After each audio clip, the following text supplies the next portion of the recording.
Esto es Escena Internacional, podcast producido por Comité. Al momento de grabar este podcast, estoy grabando el martes 24 de junio a las 10:45 de la mañana, parecía probable que entre en vigencia un acuerdo de cese al fuego entre Israel e Irán, mediado por Estados Unidos. Había habido incumplimientos de ambas partes.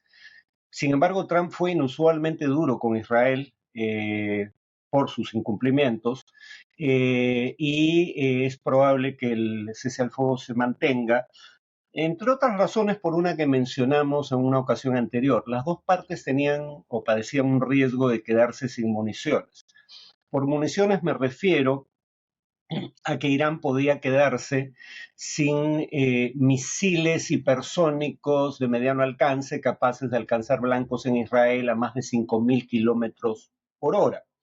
Eso es importante porque esos misiles tienen un grado de interceptación por parte de la cúpula antimisiles de Israel menor que misiles que viajan a menor velocidad. Pero así como Irán se podía quedar sin suficientes misiles para lanzar ataques en gran cantidad para saturar el sistema de defensa antimisiles, Israel se podía quedar sin suficientes municiones para interceptar los misiles iraníes, y había indicios de que eso podía estar ocurriendo porque el porcentaje de misiles iraníes que traspasaba la defensa antimisiles de Israel había crecido de un 10% inicialmente, según la versión israelí, hasta un 35% en un ataque particular, según fuentes independientes. Entonces, entre otras razones, por las partes tenían incentivos para buscar un cese al fuego más temprano que tarde. Tal vez hay un cese al fuego, por ende. Lamentablemente, eso no necesariamente augura negociaciones fructíferas a futuro. El régimen iraní es una dictadura represiva, lo hemos dicho en más de una ocasión en el pasado, pero uno no puede esperar de un régimen político, cual sea su naturaleza, que cometa suicidio. Y lamentablemente las acciones del gobierno de Donald Trump han creado incentivos perversos, han creado incentivos para que Irán haga exactamente lo contrario de lo que Estados Unidos desearía que haga. En primer lugar, Irán había firmado un acuerdo nuclear con los Estados Unidos en 2015. Los Estados Unidos y el resto de miembros permanentes del Consejo de Seguridad, además de Alemania, a cambio obtenía el levantamiento de sanciones, no todas, pero parte de las sanciones, sobre todo estadounidenses, en su contra por un programa nuclear al margen del derecho internacional. Pero en 2018 Estados Unidos se retiró unilateralmente de ese acuerdo y vemos ahora las consecuencias. Luego había un proceso de negociaciones con el gobierno de Estados Unidos para llegar a un nuevo acuerdo nuclear, y ahí primero Estados Unidos cambió su posición. Uno puede seguir las declaraciones de Trump y de Witkoff, su enviado para diversos conflictos, ninguno de los cuales ha logrado contener hasta ahora, donde se decía que se podía esperar que Irán mantuviera un cierto grado de enriquecimiento de uranio bajo supervisión internacional. Luego Trump dijo que le habían dicho que eso no era conveniente, que estaba considerando cambiar su posición, y finalmente cambió su posición. Dijo que no era tolerable que Irán mantuviera una capacidad de enriquecimiento de uranio. Pero el punto es que las negociaciones seguían su curso, aunque las posiciones se habían endurecido, todavía había negociaciones, y la siguiente ronda estaba programada para el domingo 15 de junio. Israel ataca Irán el viernes 13 de junio, y 48 horas antes de realizarse la siguiente reunión en este proceso de negociaciones, y ahora lo sabemos por boca del propio Trump, con el consentimiento del gobierno de los Estados Unidos. Luego de iniciarse estos ataques, dice que no quiere ya negociar nada y que Irán debe simplemente extender una rendición incondicional. Al poco tiempo cambia nuevamente de posición, diciendo que hay una posibilidad de negociaciones y que se va a tomar hasta 2 semanas para decidir un curso de acción, pero 2 días después ataca a Irán. Pónganse a pensar si la palabra de alguien así, que cambia constantemente de posición, también lo hemos visto en el plano comercial, renegocia el Tratado de Libre Comercio de América del Norte para crear el TEMEC y luego incumple el TEMEC que él mismo había negociado. Un día anuncia los aranceles del Día de la Liberación, en menos de una semana los cambia. ¿Qué tan creíble es la palabra de Trump?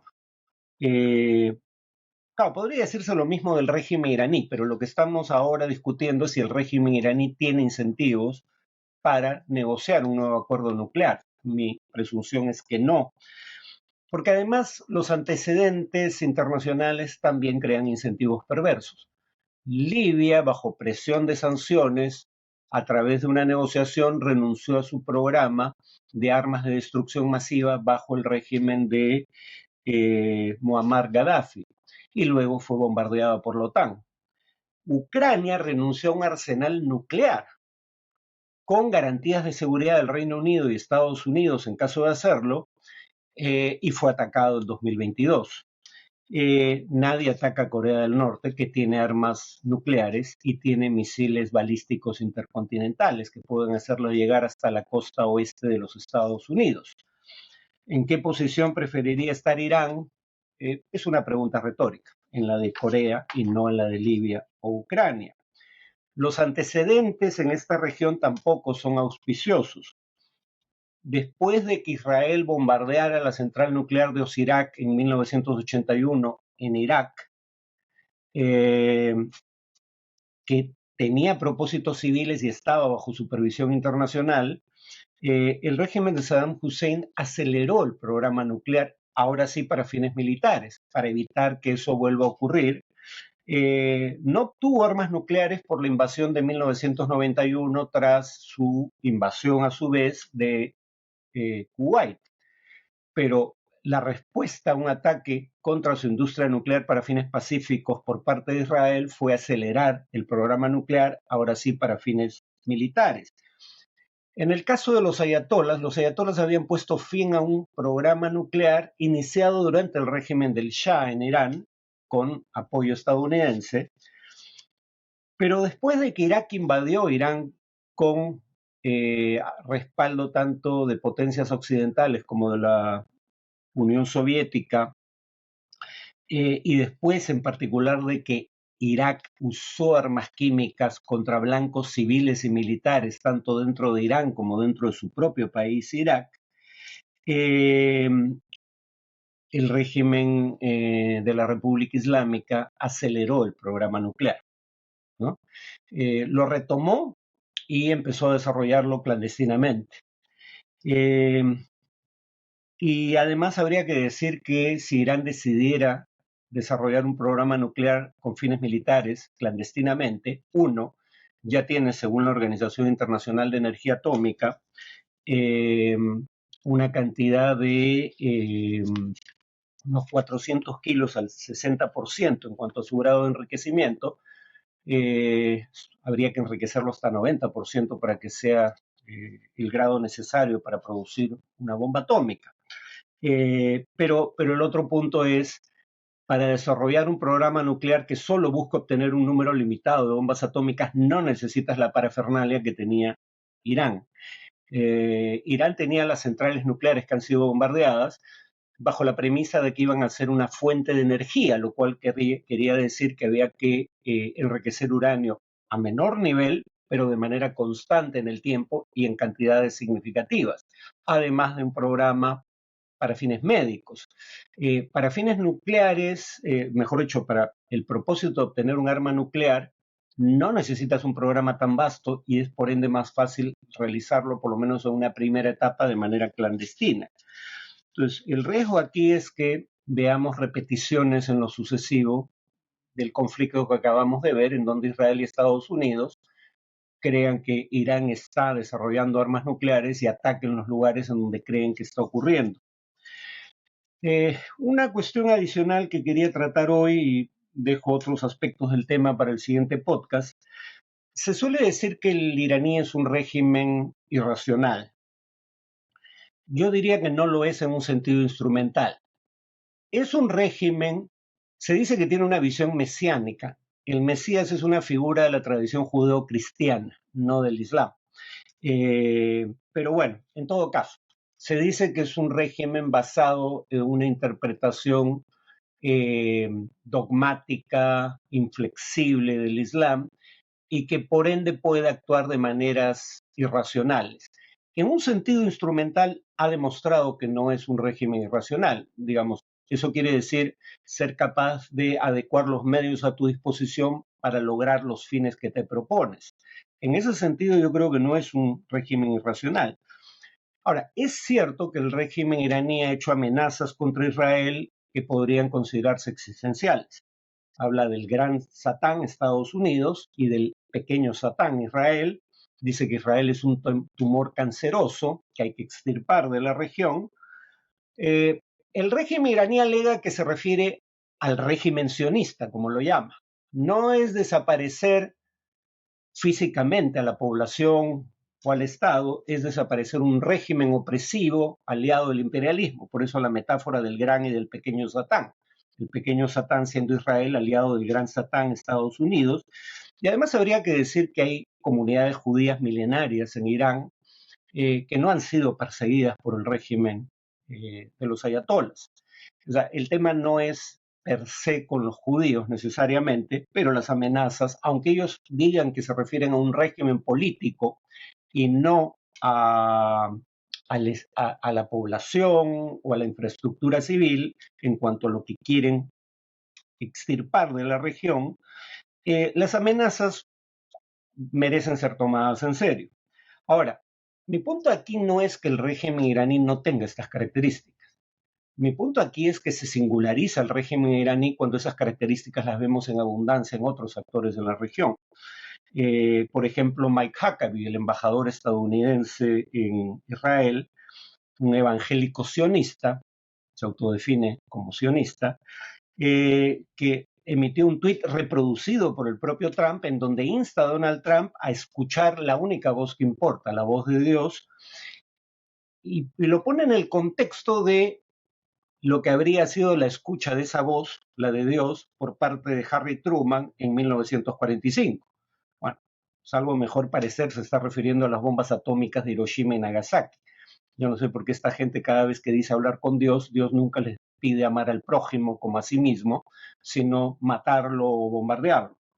Pero eso lo dice el embajador estadounidense en Israel y repite o repostea el tuit el propio Trump. Y Ted Cruz, influyente senador republicano, en una entrevista que vale la pena ver con Tucker Carlson, otro conservador pero opuesto al ataque a Irán, dice que hay que apoyar a Israel porque la Biblia lo dice. A lo que Carlson responde, hay que apoyar las acciones militares ofensivas del actual gobierno israelí, eso dice la Biblia. Y claro, Cruz dice, la Biblia dice que hay que apoyar a la nación de Israel, no especifica si se refiere al actual Estado, no puede decir en qué pasaje de la Biblia está lo que afirma. Mi punto sigue siendo que esto no solo ocurre eh, no solo ocurre en Irán. En el caso de Israel, lean las declaraciones de Bezalel Smotrich, que son mucho más explícitas que cualquier cosa que hayan dicho los ayatolas iraníes, ¿no? Él se autodefine, no lo definen terceros, como un fascista homófobo. Vean el titular del diario Haaretz, donde aparecen sus declaraciones, y dice que Gaza debe ser totalmente destruida. Ahí no hay metáfora implícita o explícita, no hay mucho que interpretar. La amenaza es real y el hecho se está consumando. La población de Gaza está cercada en unos 65 kilómetros cuadrados mientras se le priva de alimentos y cuando hay distribución de alimentos se dispara contra la gente hambrienta cuando hay desmanes provocados por el hambre causado por la decisión del gobierno israelí de restringir el ingreso de alimentos. Netanyahu mismo dijo que, cito, deben recordar lo que Amalek les hizo, dice nuestra Sagrada Biblia, y nosotros recordamos y estamos peleando. ¿A qué pasaje bíblico se refiere? Al libro de Samuel, donde se ordena al pueblo judío lo siguiente: así que ve y ataca a los amalecitas, también lo he visto traducido como amalequitas, pero normalmente es amalecitas, en referencia a Amalek, ahora mismo. Esto es cita textual: destruye por completo todo lo que les pertenezca, no les tengas compasión, mátalos a todos, hombres y mujeres, niños y recién nacidos, toros y ovejas, camellos y asnos. Este pasaje es el que cita Benjamín Netanyahu a inicios de octubre de 2023.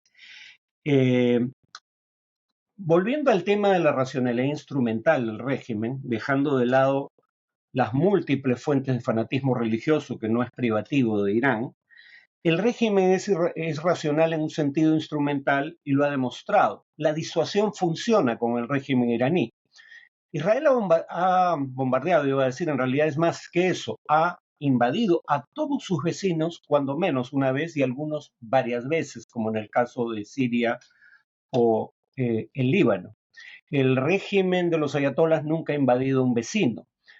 Probablemente no por falta de voluntad, pero sabe que no tiene las capacidades materiales para hacerlo y consciente de su inferioridad en el plano militar, sobre todo en el convencional, no hablemos ya del de armas de destrucción masiva, tanto Israel como Estados Unidos tienen bombas nucleares, Irán no.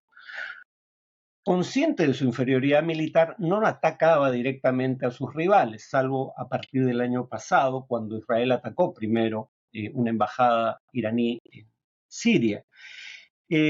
Por eso, en lugar de invadir países exponiéndose a una respuesta abrumadora, lo que Irán hacía era apoyar a grupos irregulares armados en terceros países para que fueran estos los que atacaran hasta el año pasado a sus rivales regionales, pero no se atrevía a invadir países sistemáticamente como sí lo hacía Israel.